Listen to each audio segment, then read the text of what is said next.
on to the Eagles. We're going to move on to that other team in Pennsylvania who's actually playing really, really good football right now. And as it stands right now, the Philadelphia Eagles are 9-1. The Dallas Cowboys are trying very, very, very, very hard to inch their way back up to the top of the division. Chat, the NFC, the rest of the season, it's going to be fun to watch. It's really, really going to be fun to watch. The Commanders are winning games. They've won 5 out of their last 6. The Giants, unfortunately, lost to the Lions. And I believe the Giants... Do the Giants play the Cowboys on Thanksgiving? Is that what that game is? That's going to be fun.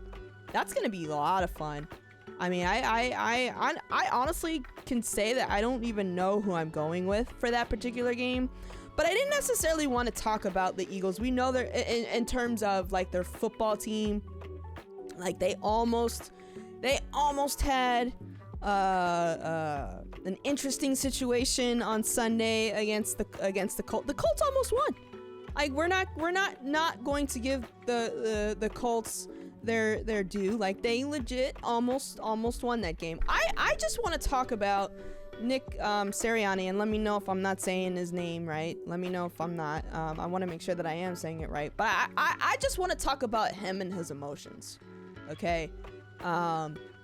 It's no secret, based off of what we've seen thus far, that he's a very fiery guy. He's a very emotional guy. He wears his emotions on his sleeve. But I think that it might be a good idea to proceed with caution with that. After the Colts game, obviously that win was extremely, extremely big for him. And based on his post-game presser, I think it's safe to say that he has no love for the Indianapolis Colts based on how Frank Reich was fired. It sounds like he had an amazing relationship with Frank Reich. He actually came from the Frank Reich coaching era. I think, what was he, the offensive coordinator back when he was with the Colts? Trades, I feel like you would be the one to know the most, or be the most knowledgeable in this area. But either way, Nick Sirianni had a phenomenal relationship with Frank Reich, and he said at the press conference that, you know, he was hoping that it was a situation where he would be able to coach against Frank Reich being the Colts coach. But that's not how that ended up working out. Offensive coordinator with the Colts before he came the head coach. That's what I thought. Thank you. But he took a jab. He took a nice little jab at the Colts, you know? Basically, in a lot of ways, just said, I don't care for the Colts. I don't care for how they did my homeboy Frank Reich. Frank Reich is a phenomenal person. He's a great coach. He's a great man. He's a great father. He's a great grandfather. I mean, I'm just saying, just based on how I heard him talk and the tone that he had at his press conference, he has so much love for Frank Reich. And he did not care for how Frank Reich was basically exited out of the Colts organization. Now, we did kind of talk a little bit about Jeff Saturday, and we talked about, you know, the hiring process. Now, that's not what this is about, but essentially what I'm getting at here is it's okay. It's okay to feel those things. It's okay to be passionate about what you're doing, but not everything needs to be said. Does that make sense? You know, like we all have our feelings about things. We all wish things might have happened a certain way, but we just have to be careful in how we relay that message. You know, the relationship with Frank goes back to their days with the formerly known San Diego Chargers. Oh, I didn't know that. I didn't know that they ultimately built their rapport together with the San Diego, at the time, San Diego Chargers. I didn't know that. But that is awesome. I just think Sirianni's got to be careful, man. He's got to be careful because now the season is starting to get a little bit tougher, right? These wins aren't coming as easy as they may have come throughout the beginning of the season. They lost to the Washington Commanders, almost lost to the Colts on Sunday, and, at the end of the game, you see them just rah, rah, rah, rah, rah. Like, and you guys know how I feel, right? You guys know how I feel about the rah, rah, rah, rah, rawness. Your team feeds off of that. Your team notices when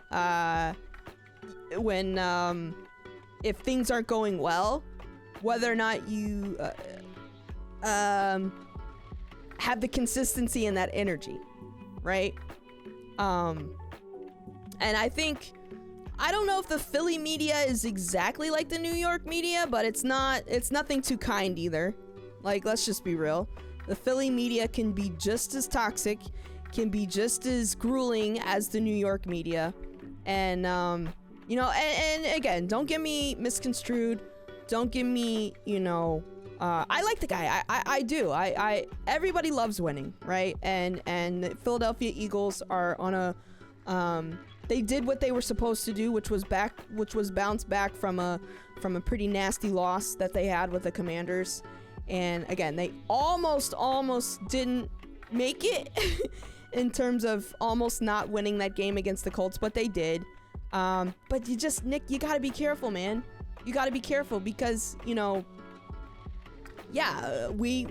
see clear as day that you don't care about Jim Irsay.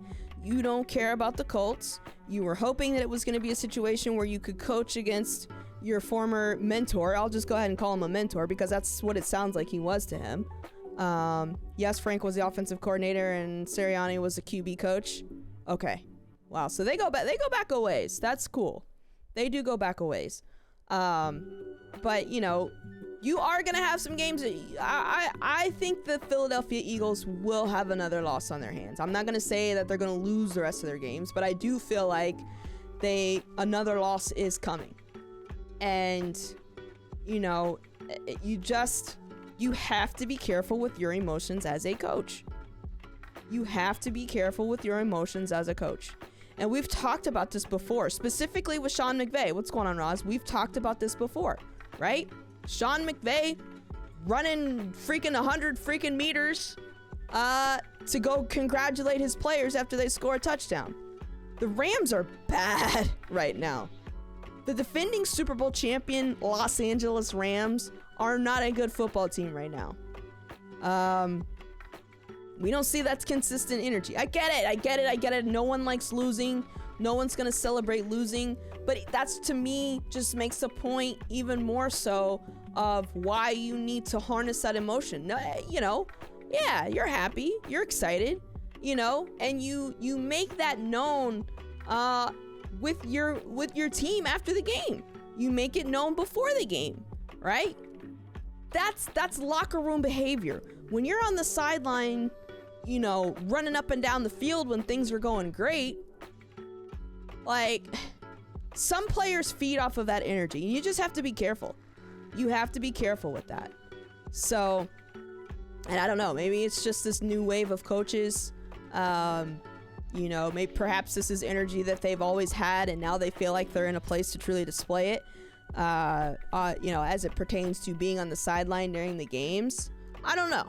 I don't know, but I can see Sirianni's behavior getting him in trouble. That's really what I want to get at. I can see his behavior getting him in trouble, and I don't want that for the guy. I mean, let's keep it a buck here, guys. Like, I think people had some doubts about Nick Sirianni as a coach, especially in his opening press conference. The media had a heyday with his opening presser when he was basically inducted as the Philadelphia Eagles head coach. They were just like, who the heck is this guy? What freaking mud pit did he come out of? I mean, he was just not concise with his words. It sounded like he was rambling, like nothing. Maybe it was nerves. I don't know. Maybe it was nerves. But his press conference that day, chat, was not making no kind of sense. And people were like, yep. So you get rid of Doug Peterson for this guy? Got it. But as we can see, his team is playing for him. They're overall playing very, very well. But yeah, the point I just want to make is you have to be careful when it comes to emotions as a head coach and displaying those emotions on the field, displaying those emotions in a press conference, and you know, you don't want players digging at other players or other teams. The same, you have to have that same mentality as a coach. Between the presser and the fact that he didn't actually call plays as offensive coordinator for us is where he caught a lot of that slander. Wait, who caught the slander? Between the presser and the fact that he didn't actually call plays is... Oh! Jeff Saturday. Yeah, that's, again, I feel like perhaps I should bring up Jeff Saturday's... we should have another Jeff Saturday conversation. Because there's just a lot... there's just a lot to unpack there. Now that we know that Jeff Saturday basically isn't calling plays and he's just delegating, yeah, there's a lot to unpack there. No, Sirianni. Between the presser and the fact that he didn't actually call plays as offensive coordinator for us is where he caught a lot of the slander. Oh, I get what you're saying. So they were on his heels because of the fact that he wasn't really calling plays. Got you. Well, you know what, Trades? Eventually that's gonna, you know, there could be a situation where eventually that does get exposed. That does turn out to not be beneficial for him.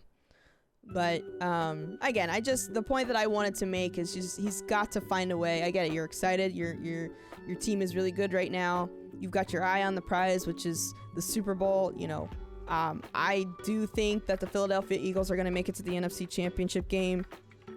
My initial thought was against the Minnesota Vikings, but after the way the Vikings played against the Cowboys on Sunday, oh no. But I do feel like for the rest of the season, the NFC East is going to be fun to watch. They are going to be very, very fun to watch. The Washington Commanders have figured something out. I don't know what it is, but they figured something out. The Giants, they were on a roll, but they're kind of... They have to figure something out. They have, you know, something isn't going right there. The Cowboys just, you know, that's the most points they've scored on the road against... it's the most points that they've ever scored on the road against an away team. I think that's the stat that I saw. That was an embarrassing game for the Vikings. And, you know, I've said this, I've alluded to this. It's very possible that that Bills game just took it all out of them. It's very possible that Buffalo Bills game that the Vikings had on the road just took everything out of them. And if that's the case, that's not good.